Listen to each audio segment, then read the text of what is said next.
નમસ્કાર મિત્રો, મેં ગુજરાતી ચેનલ પર હું મેહુલ પ્રજાપતિ આપ સૌનું સ્વાગત કરું છું. મિત્રો, અપાર આઈડી જનરેટ કરવા બાબતે અગાઉ આપણે એક વિડીયો જોઈ ચૂક્યા છીએ. હવે મિત્રો, અપાર આઈડી જનરેટ કર્યા પછી થોડીક એરરો આવે છે. ઘણીવાર રિક્વેસ્ટ ગયા પછી અપાર આઈડી રીજનરેટની એક મેસેજ આપણને જોવા મળે છે.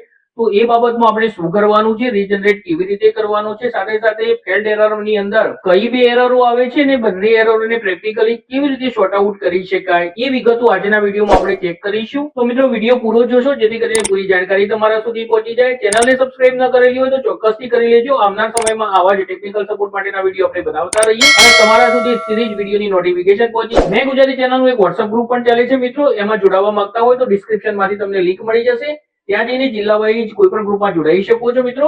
ચાલો વિડીયોને શરૂ કરીએ.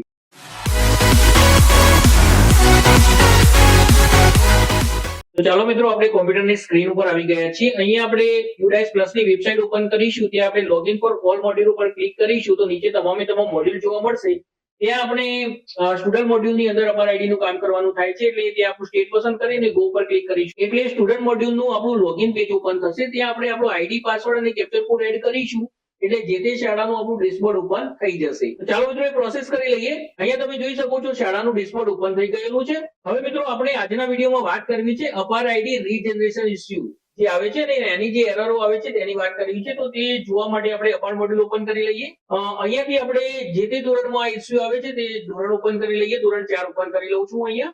હવે તમે જોઈ શકો છો અહીંયા આપણે ઉપર જ અહીંયા ડિટેલ આપેલી છે. ટોટલ એનરોલમેન્ટ 14 બાળકોનું છે, ત્યારે જનરેટેડ 0 છે, રિક્વેસ્ટ એક બાળકની ગઈ છે. હાલ આપણે 4 બાળક એવા છે કે જે લોકોનું જનરેશન કરવા માટેની કોઈ પ્રોસેસ કરેલી નથી અને 9 બાળકોને આપણે પ્રોસેસ કરી હતી પરંતુ જનરેટ થયા નથી અને ફેલ એરર આવી રહી છે. અહીંયા નીચે મિત્રો તમે જોઈ શકો છો રીજનરેટેડ નું ઓપ્શન જોવા મળે છે અને અહીંયા ફેલ ની એરર જોવા મળે છે. નીચે રિમાર્ક્સમાં કયા રીઝન થી આ બાળકનો અપાર આઈડી જનરેટ થયેલો નથી, એરર શું આવેલી છે તેની પણ વિગત આપેલી છે. અહીંયા જોઈ શકો છો data entered does not match with the Aadhaar detail, please enter correct detail as per Aadhaar. તો અહીંયા કેમ રીજનરેશન માટેની આપણને વાત કરી છે, ફરી કેમ જનરેટ કરવા માટેની પ્રોસેસ કરવાનું કહ્યું છે. જ્યારે આપણે રિક્વેસ્ટ મોકલી ત્યારે આધારના ડેટા સાથે એ મેચ થવાની પ્રોસેસ થઈ ત્યાં ક્યોક ને ક્યોક મિત્રો અગાઉના વિડીયોમાં જ્યારે આપણે અપાર આઈડી જનરેટ કરવાની વાત કરી હતી ત્યાં પણ આ વિગતો સમજાવી હતી કે આધાર કાર્ડની અંદર બાળકનું નામ, ફાધરનું નામ અને એની જન્મ તારીખ, જાતિ, આ તમામે તમામ બાબતો ચેક કરી લેજો મિત્રો. આ 3 બાબતો ખાસ ચેક થાય છે અને એ મેચ નહીં થાય તો અપાર આઈડી જનરેટ થશે નહીં. તો ક્યાંક ને ક્યાંક તમે નામ એકલું ચેક કર્યું હશે અને જન્મ તારીખ અને એનું જે તે જાતિ એ બંને ચેક કરવાની રહી ગઈ હશે. તો તમારે ફરી એકવાર હવે આ પ્રોસેસ કરવા માટે તમારે જીપી મોડ્યુલમાં જવું પડશે. જીપી પ્રોફાઇલ ઓપન કરી બાળકનું આધાર કાર્ડ લેવું પડશે. ત્યારે આપણા UDICE ની અંદર એની જન્મ તારીખ, જાતિ અને એનું નામ ચેક કરવું પડશે. ફરી આધારની અંદર એ બાબતો ચેક કરવી પડશે. એમાં જે પણ એરર હોય, ચાહે જન્મ તારીખમાં હોય, જાતિમાં હોય કે નામમાં હોય, એને ફરી મેચ કરી અથવા તો સુધારો કરી અને ફરીથી આખી પ્રોસેસ અપાર આઈડી જનરેટ કરવા માટેની કરવી પડશે. તો આ લેન્ધી પ્રોસેસ થઈ જશે. આખીની આખી પ્રોસેસ ફરી કરવાની થશે. હવે બીજી જે એરર છે તેની ચર્ચા કરી લઈએ.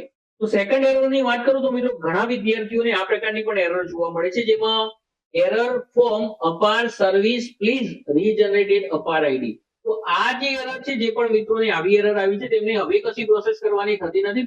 ફક્ત ને ફક્ત તમારે રીજનરેશન ઉપર ક્લિક કરી અને જે છેલ્લું પેજ, જે કન્સર્ન પેજ હતું, જે કન્સર્ન ફોર્મ હતું એ ફરી ભરવાનું છે. કારણ કે ઘણા બધા લોડના કારણે ઘણા બધી રિક્વેસ્ટો એક સાથે અપારમાં જનરેટ થવા માટે જાય છે એટલે ક્યાંક ને ક્યાંક ટેકનિકલ એરરના કારણે અમુક બાળકોના અપાર આઈડી જનરેટ થઈ શકતા નથી ને એમનામાં આ એરર બતાવે છે. એટલે ફરી આપણે આ રીજનરેશનની પ્રોસેસ કરીશું તો ચોક્કસથી અપાર આઈડી જનરેટ થઈ જશે. તો ચાલો આ પ્રોસેસ કરી લઈએ. તો તમે જોઈ શકો છો અહીંયા ફક્ત ને ફક્ત આપણે કન્સેપ્ટ ફોર્મ જ ભરવાનું થશે. બીજી બધી ડિટેલ ઓકે જ છે, અગાઉ આપણે આ પ્રોસેસ કરી લીધેલી છે. તો હવે મિત્રો ફરીથી આપણે કન્સેન્ટ ફોર્મ ભરી લીધું છે. અહીંયા એમના ફાધરની ડિટેલ એડ કરી દીધી છે, આધાર નંબર એડ કરી દીધો છે. નીચે મિત્રો અહીંયા ખાસ ચેક કરજો, અગાઉ સ્કૂલ નેમ આપણે લખતા હતા પરંતુ એક નવી અપડેટ આવી છે. અહીંયા તમારે ફક્ત ને ફક્ત યસ કરવાનું થાય છે અને ત્યાર પછી એકાદ દિવસ આગળની આપણે અહીંયા ડેટ એડ કરી દીધી છે કારણ કે અગાઉ આપણે આ ફોર્મ ભરેલું હતું.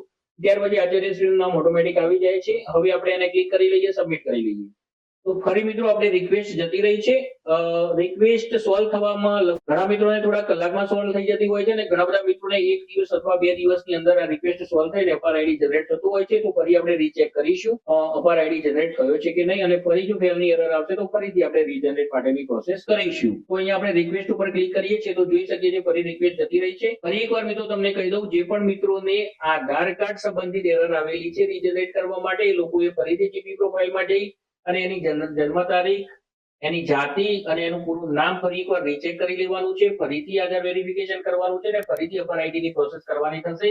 હું તો તમને એ જ કહીશ કે જ્યારે તમે જનરેટ કરવાની પ્રોસેસ કરો છો એના પહેલા જ આ બધી બાબતોને ચકાસી લો, પછી તમે જનરેટ માટેનું પ્રોસેસ કરો, જેથી કરીને ફરી એની એ જ કામગીરી કરવાની થાય નહીં. તો મિત્રો આ રીજનરેશનની પ્રોસેસ માટે આટલી જ કામગીરી કરવાની હતી. મિત્રો વિડીયો ગમે તો ચોક્કસથી લાઈક કરજો, શેર કરજો આપણા મિત્રો સુધી, ચેનલને સબસ્ક્રાઇબ કરી લેજો અને વધુ કોઈ પણ એરર આવે અથવા નવી અપડેટ આવે તો કમેન્ટ કરશો, જેથી કરીને એ પણ બાબતે તમને સમજૂતી આપી શકાય. ફરી મળીશું નવા વિડીયો સાથે.